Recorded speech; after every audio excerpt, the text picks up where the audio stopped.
Hey, what's up dudes? Welcome back to the channel and welcome back to another Dead by Daylight video. Today we're going to be doing our killer power prediction for Chapter 23, Ringu, the Ringu license, since it is dropping on the PTB tomorrow.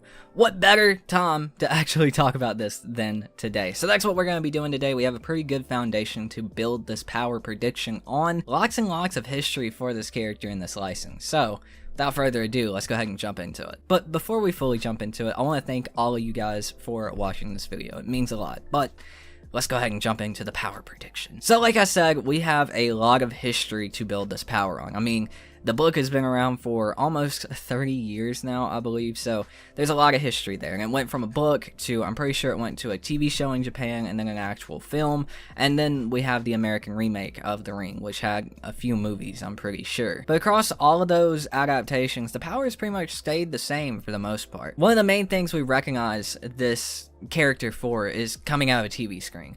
When I think about The Ring, and when most people think about The Ring, I'm pretty sure we think about, you know, this character, Sagako, like, coming out of a TV screen to, you know, get people. And how that happens is Sagako's ninja power, which she has the ability to transfer disturbing sounds and images onto electronic devices, and basically this curses the person. Any technology affected by her ninja powers were cursed, killing anyone who used them. That's varied from like 7 days to, you know, and you have it to transfer the virus because it's basically a virus. It's worked in many different ways across the film, the book, the TV show, the American remake, and while they say they are basing this license on the book, it's hard to tell how much influence or inspiration they will have and pull from the film and the TV show in Japan. And even I have a feeling the legendary skin that's been leaked for her will be the American remake version of the character, so it's hard to tell how much inspiration they'll pull from there. But regardless, it's all been about the same. It's all just in the details. That's where it's basically different. She knows exactly who's watched the cursed videotape and where they watched it, and even gives them a phone call. Like I said, they have a 7-day deadline. She also has telekinesis, so she can move objects into different positions. This could be very interesting, maybe if they put some different things around the map, like throwable items. I doubt this would happen because this would take a lot of modeling and physics and a lot of stuff that Dead by Daylight kind of has spaghetti code, so a lot of stuff that I don't think would be very possible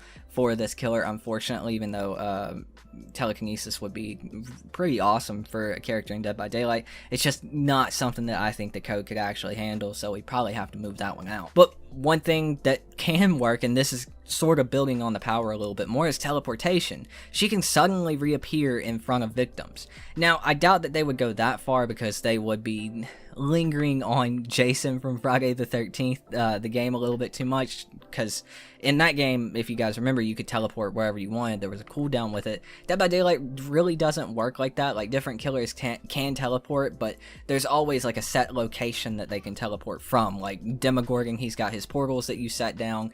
Freddy can teleport to generators. No character can really just teleport wherever they want, whenever they want. There's usually like a prerequisite there.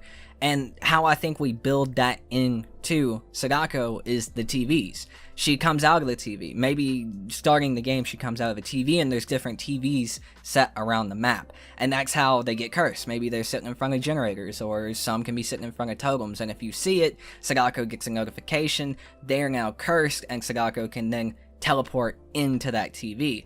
Maybe she doesn't have to be in another TV set. I mean, she's not really the TV killer. She comes out of the TV once someone has been cursed, for the most part. So maybe she's wandering around the map, someone looks at TV for a certain amount of time, maybe they have to keep their head turned into a certain position so they don't know what's going on. They have to look away from the TV, and that could have them looking in awkward positions, but if they choose to look at the TV, they become cursed, and then Sagako, no matter where she's at on the map, can teleport to that specific TV.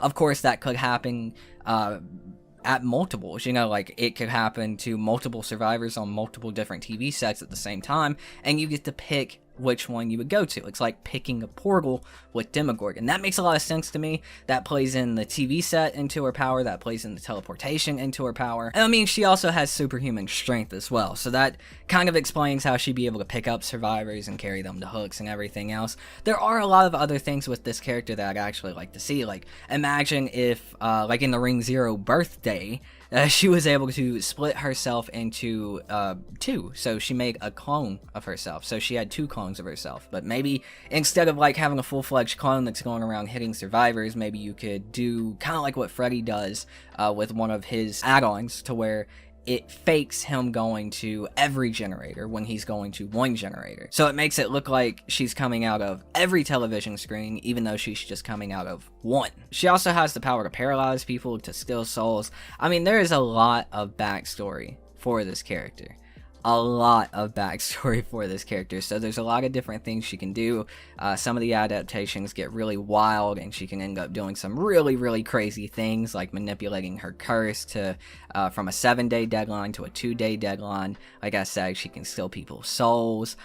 Body manipulation, able to crack her bones and stuff, which is just kind of, it adds to the creepiness of it. I wouldn't be surprised if we saw a lot of that with the character in the game, in the actual chapter, like just the bone cracking and, you know, splitting and the weird walking and stuff, crawling out of the TV. I think that's a given. But there's a lot of different things that she can do, a lot of things that really wouldn't apply to Dead by Daylight unless they changed a lot of the way the game played. But I think there is enough here to build an interesting, fun power for this character without having to change the code or add physics, like crazy physics into the game or whatever.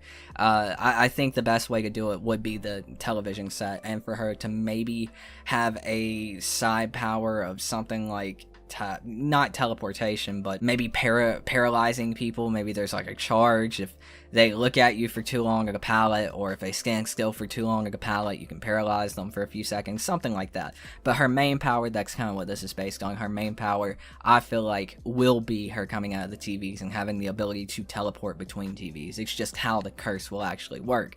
I think survivors, if they're posted up on gens, if the televisions are the survivors having to look away, like at the wall in an awkward way, and maybe she has a lower terror radius that helps her get there, be sneaky, or the survivors can opt to be cursed, and that has some other downfalls, like exposed, maybe, who knows. There's a lot of things that they can do with this character. I think for the most part, everything that they do with this character could be interesting. So I'm very excited. I want you guys to let me know what you think in the comments down below, though. How are you guys feeling about it? What is your prediction? I mean, hell, we get to play it tomorrow, so it's very exciting. I will be live on Twitch, twitch.tv/ChutinTV, when the PTB drops, so make sure you're there, dudes. Thank you all so much for watching. I really appreciate it. My name is Chutin. I've been your host, and I will see you dudes next time. Peace out.